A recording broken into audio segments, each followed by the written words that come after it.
Look, NHS Test and Trace is working well.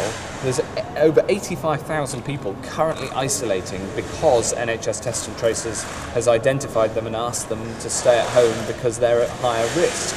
It's that sort of targeted action that we want to move to, away from the national lockdown, and the more effective we can be on the targeted approach, whether it's the clusters and the outbreaks I talked about, or whether it's individuals being asked to isolate because of NHS Test and Trace.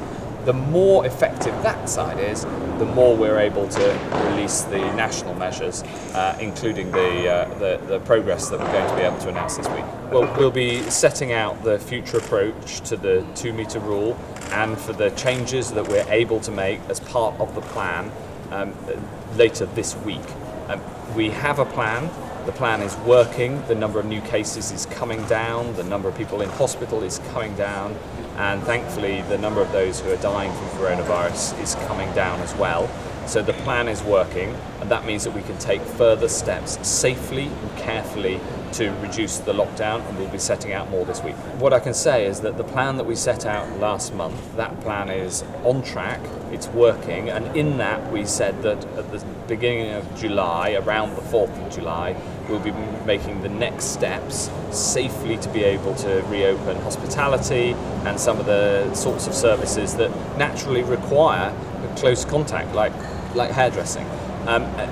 The key is not just when they reopen, but also how they do so in a way that minimises the transmission of the virus and therefore keeps people safe. Well, the first thing I look at is the number of new cases each day, and we've seen that figure coming down over the last few weeks. Also, the number of people who are in hospital, and in particular on ventilated beds in hospital, and that number's been coming down as well. And of course, I look with great sadness at the number of people dying with coronavirus.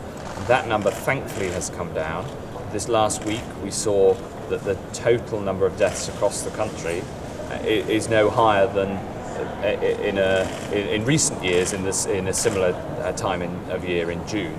And so clearly the plan is working, and we'll set out the next steps in that plan later this week.